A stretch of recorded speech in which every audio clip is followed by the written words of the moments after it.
အဲ့ဒီဟာကြောင့်အဲ့ဒီကုသိုလ်ကနေသူ့ကိုအဲ့ဒီကမာကြီးကိုပြန်ပြီးတော့ကာကွယ်ပေးသွားတာဆောက်ရှောက်ပေးပါအခုကထိုင်းမှန်နေတဲ့ပုဂ္ဂိုလ်တွေလည်း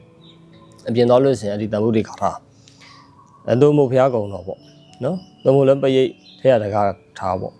ကျလို့ရတာပဲနော်အဲ့လိုရွတ်ပြီးတော့အလုံးကိုစိတ်နှပြချမ်းသာချမ်းသာ၍ကောင်းခြင်းလိုရင်စန္ဒမှတ်သမျှပြေဝကြပါစေကြောက်ရောက်စေကြောက်ရောက်လက်တက်ဖြစ်တော့ဘေဘအန္တရာယ်ရန်တွေပေါင်းတို့မှလည်းပိန့်ကြမဖြတ်ခြင်းမလားတကယ်တော့ကင်းစင်လွင့်ပြောက်ဝေးတို့ရောက်ကြပါစေဦးဇင်းတို့မတွေ့ရမမြင်ရတာလည်းကြားပြီပေါ့နော်ဦးဇင်းတို့လက်ရှိခုထိုင်းနိုင်ငံရုတ်တရက်မြို့မာချူလောင်လောင်ကုန်းဘရင်တက်ကတူမှာကျောင်းတက်နေတာပေါ့ထိုင်းနိုင်ငံကိုရောက်တာ9လဝန်းကျင်ရှိပြီပေါ့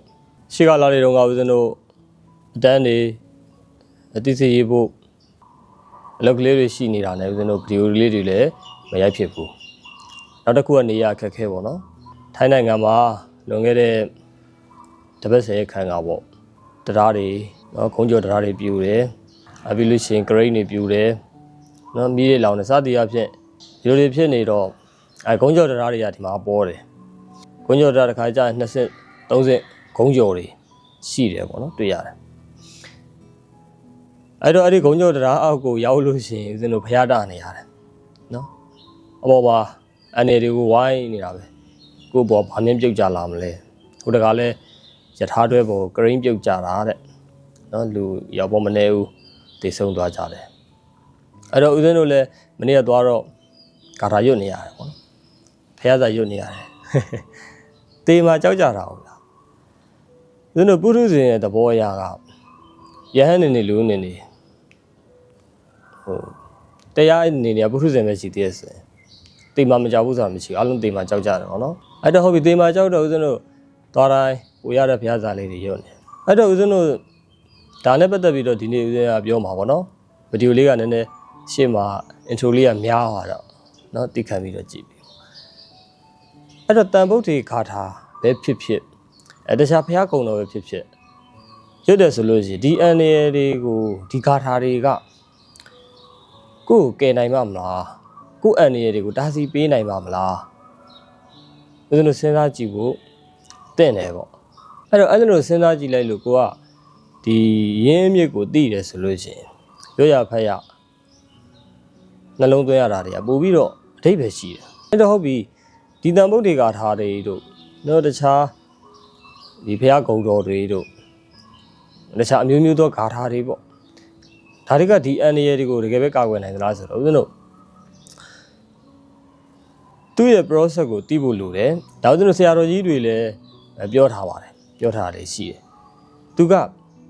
ကာကွယ်နိုင်တာဒီဂါထာတွေကကာကွယ်နိုင်တာမဟုတ်ဘူးကုသိုလ်ကကြားရလာမယ့်အန်ရယ်တွေကိုကာကွယ်ပေးတာကုသိုလ်ရှိထားတယ်လို့ကုသိုလ်များထားတဲ့ပုဂ္ဂိုလ်ဒီကြားရလာမယ့်အန်ရယ်တွေကနေပြီးတော့အဲ့ဒီကုသိုလ်ဟာကာကွယ်ပေးတာအဲ့ပုံစံမျိုးအဲ့အတွက်ကြောင့်ဂါထာတစ်ခုကိုရုပ်မယ်ဆိုလို့ရှိရင်ဦးဇင်းတို့ကုသိုလ်ဖြစ်အောင်ပထမဆုံးစဉ်းစားဖို့လိုတယ်ဘယ်လိုစဉ်းစားရမလဲဆိုတော့ဂါထာတစ်ပုဒ်ကရုပ်ပြီးဥမာတန်ဗုဒ္ဓေဂါထာပဲထားပေါ့တန်ဗုဒ္ဓေဂါထာရုပ်ပြီးဆိုလို့ရှိရင်အဲ့ဒီတန်ဗုဒ္ဓေဂါထာကဘာကိုပြောတာတော့ပထမဆုံးနားလည်ဖို့လိုတယ်ကုသိုလ်ရတဲ့အဆင့်ကိုခဏမသွားသေးဘူးเนาะပထမတစ်ဆင်းသွားတာတန်ဗုဒ္ဓေဂါထာဘာပြောတာတော့ဆိုတော့ပထမဆုံးဂါထာတန်ဗုဒ္ဓေထဝိသစ္စာဒွါရတင်္စသဟတကေပိသတရသဟတာနိနမမိတရတာမဟံဆိုတာနော်ပွင့်တော်မူခဲ့တဲ့ဘုရားတွေများစွာရှိတယ်နော်အရေးအတွက်အမှပါပြီးသားပေါ့အဲ့ဒီဘုရားရှင်ကိုယ်တော်မြတ်တွေကိုဥကောင်းတဲ့ရှ िख ိုးပါကြီးလို့ဒါပြောတာအဲ့ဒါကိုကနားလည်ပြီးတော့တကယ်စိတ်ထဲမှာလည်းပဲတကယ်ရှ िख ိုးတယ်ဆိုတဲ့နှလုံးသွင်းအဲ့ဒီအသိစိတ်လေးရှင်ရွတ်နေနေကိုယ်စိတ်မှာဖရာတရားတန်ခါတယ်အဓိကဖရာပေါ့ဒီထဲမှာတော့ဖရာပေါ့နော်ဖရာကိုအာရုံပြုလိုက်အဲ့မှာကုသိုလ်ဖြစ်တယ်အဲ့ဒီကုသိုလ်ကနေမှအဲ့လိုကုသိုလ်ဖြစ်မှအဲ့ဒီကုသိုလ်ကနေပြီးတော့ဟိုဘက်ကကြောက်ဆက်ကြောက်လက်တက်ဖြစ်တဲ့ဒီဘေးဝက်အန္တရာယ်ရန်သွဲတွေကိုကာကွယ်ပေးနိုင်တာနော်အဲ့ဒါလို့တခြားဘုရားကုံတော်တွေလည်းဒီလိုပဲပေါ့အရဟံကုံတော်ပွားမလားကိလေသာကင်းစင်တော်မူတဲ့မြတ်စွာဘုရားကိလေသာဆိုတော့အများကြီးမကြည့်နဲ့လောဘဒေါသမောဟပဲကြည်စီလိုက် ဦးဇင်းတို့မှာနေစဉ်လောဘတွေရှိတယ်ဒေါသတွေရှိတယ်မောဟတွေရှိတယ်မြတ်စွာဘုရားမှာဒါမရှိဘူးရှိတဲ့ပုဂ္ဂိုလ်ကိုကြည့်ကြည့်လိုက်လေလောဘတွေကြီးလို့ဟိုမှာရုပ်ပြဆင်းဖြတ်နော်ဘယ်လိုလောဘတွေနဲ့လုပ်နေကြဒေါသတွေကြီးတဲ့ပုဂ္ဂိုလ်လည်းကြည့်ပေါ့မြတ်စွာဘုရားမှာကျတော့ဒါကိုမြူမုံတော့တော့မရှိဘူးဆိုတော့အဲ့ဒါကိုသိပြီးတော့ကြည်ညိုတာနော်ဘုံတော်ပွားတာအဲ့ဒီမှာတော့ကုသိုလ်ဖြစ်တယ်ကုသိုလ်စိတ်ဖြစ်တယ်ကုသိုလ်ဆိုတာကောင်းတဲ့စိတ်ပေါ့နော်အဲ့ဒီမှာမကောင်းတဲ့ဟာတွေဟာကောင်းတဲ့ဟာတွေအားကြီးနေတော့အားကောင်းနေတော့ဝင်မလာနိုင်တာဒီပုံစံမျိုးပေါ့အဲ့ဒါခုနတန်ဗုဒ္ဓေကာထာများသောဖြင့်ရွတ်နေတဲ့အတွက်ကြောင့်ကျွန်တော်တန်ဗုဒ္ဓေနဲ့ပတ်သက်ပြီးတော့ဖတ်မိတာလေးတခုအဲ့ဒါကဘာလဲဆိုတော့ကျွန်တော်ဒကမာကြီးတယောက်ပေါ့နော်ဒီတန်ဗုဒ္ဓေကာထာနဲ့ပတ်သက်ပြီးတော့သူ့ရဲ့ဖြစ်ရမှန်လေးတွေရေးထားတဲ့စာအုပ်တွေရှိတယ်နော်ဖြစ်ရပေါင်းစုံပေါ့အဲ့ဒီစာအုပ်တွေကဒါစတိုရီလေးတခုပေါ့သူကဒီတန်ဗုဒ္ဓေကာထာကိုအမြဲရွတ်တယ်တဲ့အားရင်အားလို့ရွတ်တယ်အိမ်မှာလည်းရွတ်တယ်လမ်းသွားလည်းရွတ်တယ်တနေ့မှာတော့သူ့သမီးလေးကိုကြောင်းသွားကြူတာညနေပိုင်း3နာရီ4နာရီလောက်နေမှာပေါ့တန်ဗုဒ္ဓေကာထာရွတ်တယ်ပေါ့တန်ဗုဒ္ဓေကာထာရွတ်ပြီးတော့လမ်းဆိုတော့ကားတွေကမောင်းနေတာအဲ့ဒီမှာကားကြီးတစ်စီးကြောက်တွေတင်လာတဲ့ကားတဲ့နော်အရှိန်တွေဝိတ်တွေပါတယ်ပါတော့အဲ့ဒီကားကြီးကသူလမ်းဖြတ်ကူးတဲ့အချိန်အဲ့ဒီကားတိုက်ပြီးတော့မှသူတိုက်ပြီးတော့မှဆိုတော့သူကလည်းတေပြီးလို့တတ်မှတ်လိုက်တော့တာကားသမားကလည်းပဲသူပါလာတဲ့ဝိတ်နဲ့အရှိန်နဲ့ဗရိတ်တော့မနိုင်တော့ဘူးဆိုပြီးတော့နိုင်တဲ့လောက်တော့သူအုပ်ကြည့်သေးတယ်နော်ဒါပေမဲ့ဒကမာကြီးနားရောက်တော့ကားဒီဗရိတ်အုပ်ပြီးသားဖြစ်သွားတယ်ပေါ့ဗျာဗရိတ်နိုင်သွားတယ်ပေါ့လူကိုတက်မကြိမ်ပြီးတော့ဘူးပေါ့ဒါပေမဲ့အဲ့ဒီနေရာမှာဦးဇင်းတို့ကောက်ချက်ချစရာကကားသမားရဲ့ဒီပြောဆိုချက်တို့ဒကမာကြီးရဲ့သူ့ရဲ့ပြောဆိုချက်တို့ကဘလို့မှမဖြစ်နိုင်တဲ့အနေအထားလုံးဝကိုဗရိတ်အုပ်လို့မမီတော့တော့ဗရိတ်အုပ်လို့မီလဲသူ့ကိုတက်ကြိတ်ပြီးမှပဲဗရိတ်ကမိသွားမယ်ပေါ့မိမယ်ဆိုဗရိတ်အုပ်လို့နိုင်သွားမယ်ပေါ့ကားရက်သွားမယ်ပေါ့နော် stop ဖြစ်သွားမယ်အဲ့တော့အဲ့ဒီလိုခြေနေမျိုးမှာဒကမာကြီးရှင်နာတော့ကားရောက်လာတော့ဒါပေမဲ့တက်ကြိတ်မိလိုက်ဘူးဆိုတော့အသက်ဘေးကနေလွတ်သွားတယ်တဲ့နော်ဒါဦးဇင်းတို့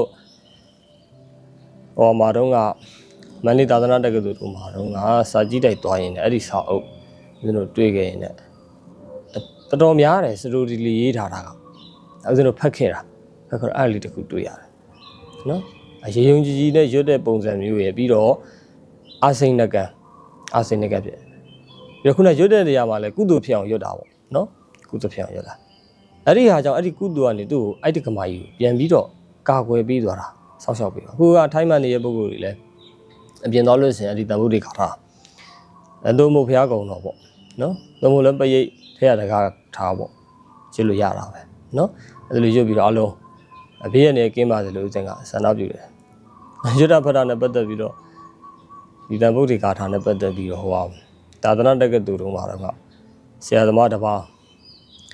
ဒီထိုင်းကိုထင်တယ်ကြွတာကြွတော့ဆိုင်ငယ်နဲ့လာကြူတာဘုန်းကြီးကဦးဇင်းတို့ရဲ့ဆရာသမားပဲနော်ဘုန်းကြီးကသူကဆိုင်ငယ်စီးရမှာလည်းလန့်တယ်ပေါ့နော်ဘုန်းကြီးနဲ့မဟုတ်ဦးဇင်းတို့လည်းဆိုင်ငယ်အမြန်မောင်းရင်ကြောက်တဲ့စိတ်ရှိတယ်နော်ပြုတ်ကြမှာအက်ဆီဒန့်ဖြစ်မှာပေါ့ဘုန်းကြီးကတော့ဘုရားစာရွတ်တယ်ဘုရားစာရွတ်ဆိုဥမာတန်ဗုဒ္ဓေကာထာပဲပြဆိုကြပါစို့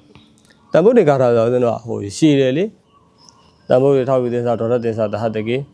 သင်္စာတတတဟတာနိနမမိတိတတမဟံအဘဂဝလုကကေကအနန္တနေဗုဒ္ဓစီနာဒေတာတမေသတန်ကေသာအာရဏနမမဟံ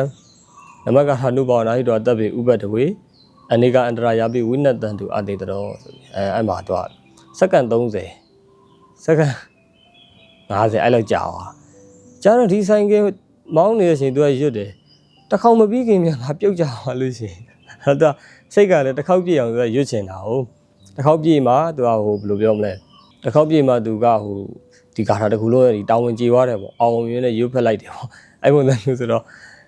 ဟိုဆိုင်ကလည်းမြန်မောင်းနေဆိုတော့တစ်ခေါက်မပြည့်ခင်ပြုတ်ကြကျန်းနေခဲ့တာပဲပါလို့ဆိုရင်သူကဘယ်လိုဖြစ်မလဲပေါ့တွေးပူတာတဲ့ဒါနော်ဒီမှာလည်းဦးဇင်းတို့အားလုံးဒီတန်ဖိုးတွေကထားတို့မို့ဘုရားကုံတော်တွေကိုပွားပြီးတော့ပြင်သွားတဲ့ခါတိုင်းဘေးအနေနဲ့ကျမ်းမာခြင်းတွေနဲ့ပြည့်စုံကြပါစေလို့ဆုတောင်းပတ္ထနာပြုမြတ်တာပို့ရပါတယ်အားလုံးကျမ်းမာချမ်းသာကြပါစေ